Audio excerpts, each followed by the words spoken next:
Assalamualaikum warahmatullahi wabarakatuh. Perkenalkan, saya Nabila Wirahma dari kelas 11 BRA. Di sini saya akan menjelaskan tentang kompetensi atau kemampuan yang sudah saya peroleh selama 1 tahun belajar di SMK 4 Padalarang dengan jurusan pemasaran. Topik kedua yang saya bahas di sini adalah tentang analisis SWOT. Kalian tahu nggak sih analisis SWOT itu apa? Nah, analisis SWOT adalah salah satu metode penilaian dalam sebuah bisnis berdasarkan metode 4 faktor, yaitu strength, kekuatan, weakness, kelemahan, lalu opportunity atau peluang, dan yang terakhir adalah threats atau ancaman. Kenapa sih disebutkan strength atau kekuatan?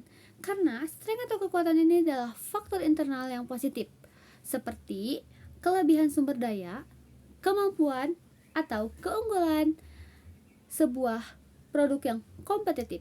Kita ambil salah satu contoh. Kita membuat produk A dengan kelebihan yang mempunyai zat yang begitu tinggi. Lalu, di perusahaan yang lain, itu membuat sebuah produk B yang mempunyai zat yang begitu rendah, tetapi kalorinya begitu tinggi.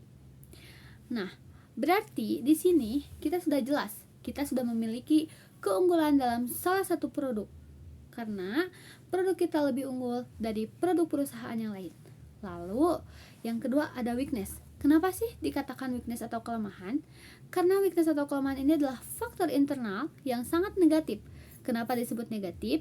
Karena faktor ini mencakup kekurangan sumber daya, kelemahan dan kerentanan terhadap ancaman. Apa sih maksudnya? Maksudnya seperti ini. Kita mempunyai produk A dan perusahaan atau persaingan kita mempunyai produk B. Produk A ini kita mempunyai zat yang rendah sekali, tetapi pemanis buatannya sangat tinggi. Nah, produk B di persaingan perusahaan lain memiliki zat yang begitu tinggi dan pewarna buatannya tidak terlalu banyak. Maka dari itu sudah jelas kita mempunyai kekurangan atau kelemahan dalam suatu produk ini. Bagaimana sih cara mengatasinya? Cara mengatasinya adalah membuat produk baru dengan zat, kalori, pewarna buatan, pemanis buatan yang lebih pas dan tidak mengancam kesehatan banyak manusia. Lalu, yang ketiga, apa sih yang disebutkan dengan opportunity atau peluang ini? Opportunity atau peluang ini adalah sebuah faktor eksternal yang positif, seperti perubahan pasar, teknologi, atau kebijakan pemerintah yang dapat dimanfaatkan. Kita ambil contoh pasar.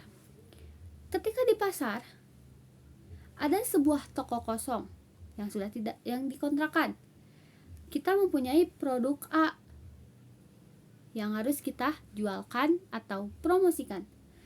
Maka opportunity atau peluang yang kita dapatkan adalah toko tersebut. Kita beli kontrakan toko tersebut untuk mempromosikan dan menjual barang produk kita. Lalu yang keempat ada threats, ancaman. Kenapa sih dikatakan threats atau ancaman? Karena faktor eksternal ini adalah faktor eksternal yang negatif, seperti perubahan pasar, persaingan bisnis, atau kebijakan pemerintah yang dapat membahayakan. Contohnya apa? Contohnya adalah perubahan pasar dan persaingan. Ketika kita berjualan, kita harus memperhatikan strength, kelebihan atau kekuatan.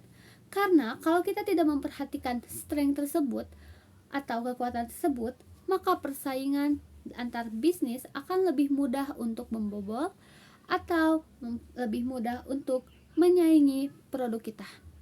Nah, lalu analisis SWOT ini dapat membantu 1. Mengidentifikasi kekuatan dan kelebihan internal. 2.